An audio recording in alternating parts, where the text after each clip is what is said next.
Okay. All right.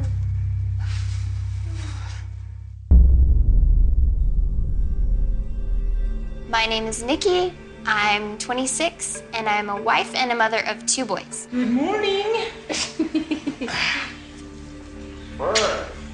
I have anorexia, obsessive compulsive disorder, and body dysmorphia disorder. Being naked makes me want to throw up and cry.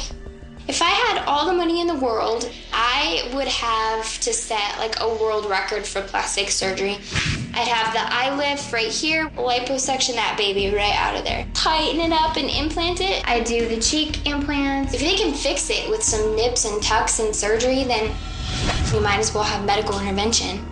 No matter how many words of encouragement I give, I feel pretty powerless to help her improve her self-image.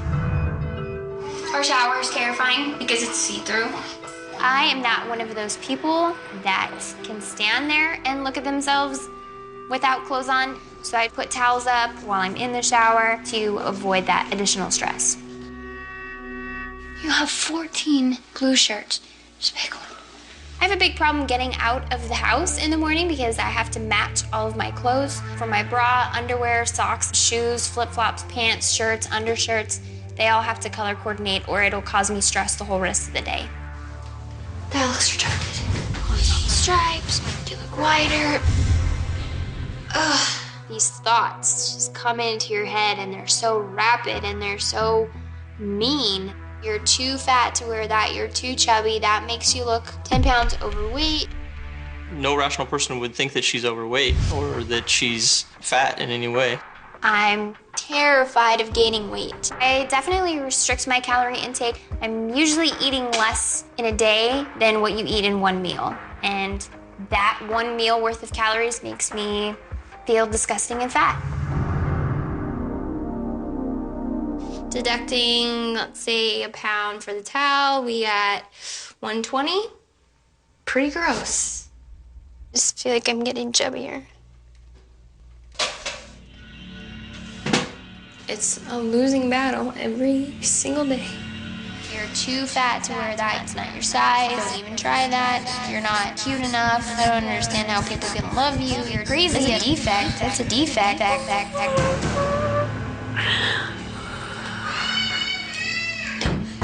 And I have my 2-year-old out there calling for me, and I have to go out there and put on a happy face and make the rest of his day better. My worst fear is that I will never get over this. I will pass these behaviors on to my kids, and I'll just always hate myself. You had like 3 pieces. I know, but... All right. This eating disorder has an impact on our marriage. How much food are you keeping down per day? I try to get it all out. You could be dead within a year. And I can't be fat.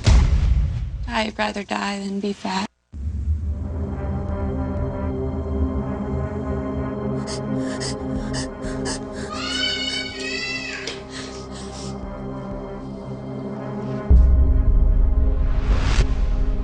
It's important for me that I get better now because my boys are getting older and I don't want them to have the same feelings about food and themselves that I had growing up.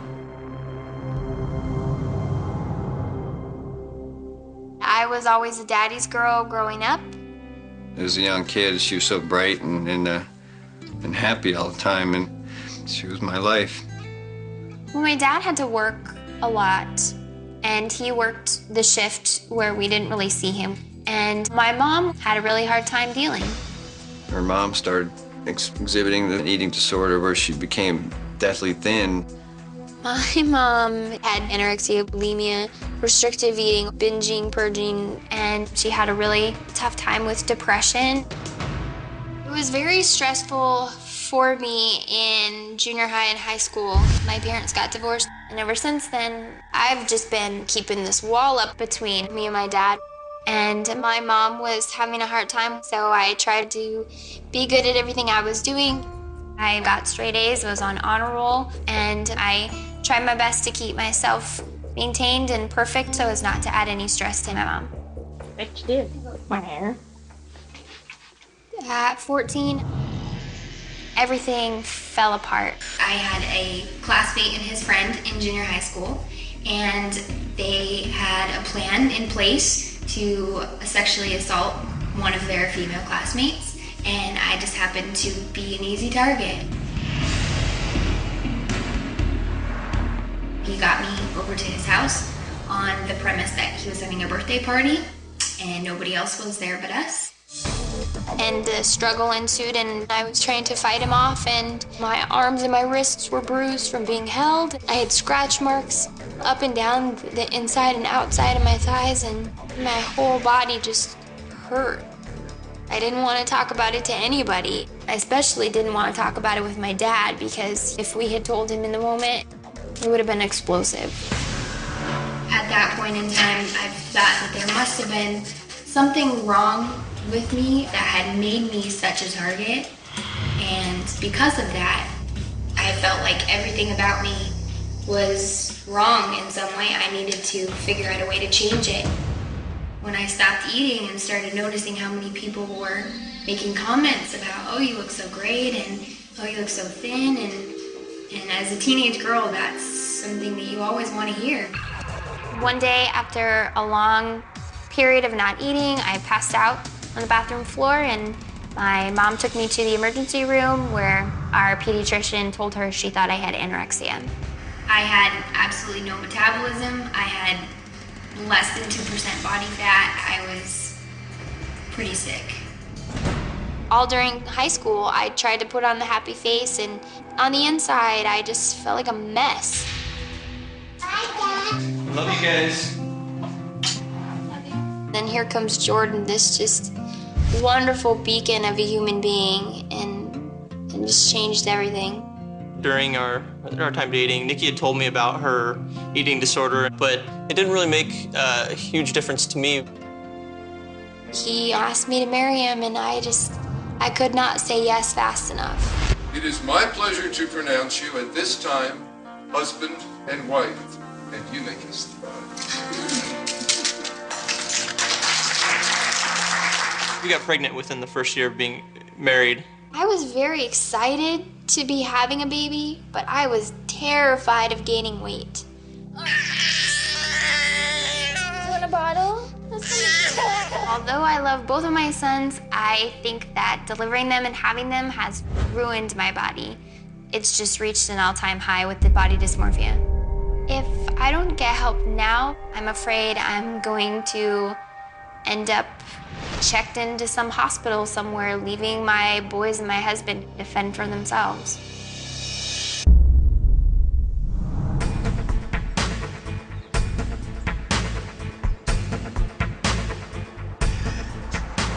Hi, I'm Dr. Mansbacher. Hello, I'm Amanda. Nice to meet you. Why don't you come on back?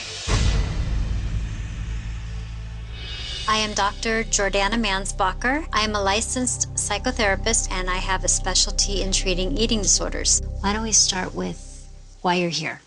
I'm here because I've been bulimic for 3 years now, and it's just now hitting me how bad I'm hurting my body. So how much food are you keeping down per day?